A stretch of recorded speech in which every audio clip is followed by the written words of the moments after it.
Thanks for logging on to the Daily DVAR Halacha. And here's a brand new halacha for you, and it's for Thursday, the 10th of April. Here we go. Today, about the wine used at the Seder for the 4 cups.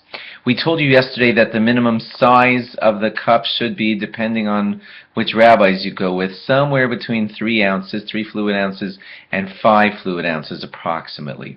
So maybe aim for 4. That's right in the middle of all the opinions.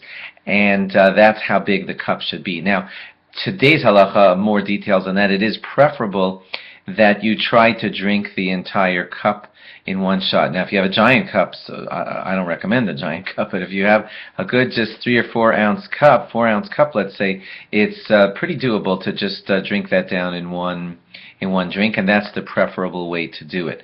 If you can't, you don't have to choke yourself. You could do it in like two drinks, and you should try to get them done within a half a minute. That's the timing and the amount, if possible.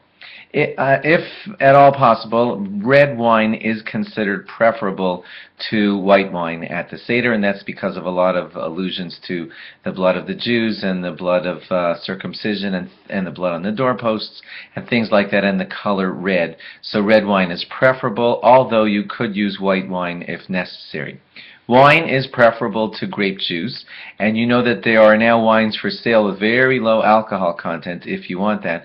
And according to a lot of rabbis, you can go down to the alcohol content of about 4.5% alcohol or even 4% alcohol, according to some rabbis, if you want to go with a really nice light wine that won't make you too sick or drunk through the Seder. So you could go down to around 4.5 to 4% alcohol on those nice, light, easy wines.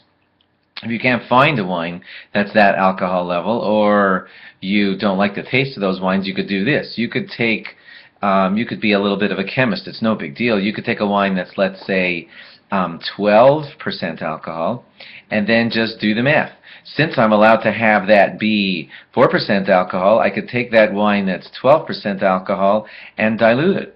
I could dilute it such that 2/3 of it is grape juice, 1/3 of it is the 12% alcohol wine, and do the math. Since you diluted it 2/3 with grape juice, now that whole cup is about 4% alcohol, and you are totally allowed to do that if you want to. As a matter of fact, you could even dilute your wine with water if you wanted to do that, so that if you had a 12% alcohol wine, you could make the cup 1/3 wine and 2/3 water, and then you would have a dilution that is 4% alcohol, and that's allowed. I hope I'm not mixing you up in the math, but you could even do it this way. You could take a 12% wine, 12% alcohol wine, put 1/3 of it that wine, 1/3 of it water, and 1/3 of it grape juice if you feel like doing that.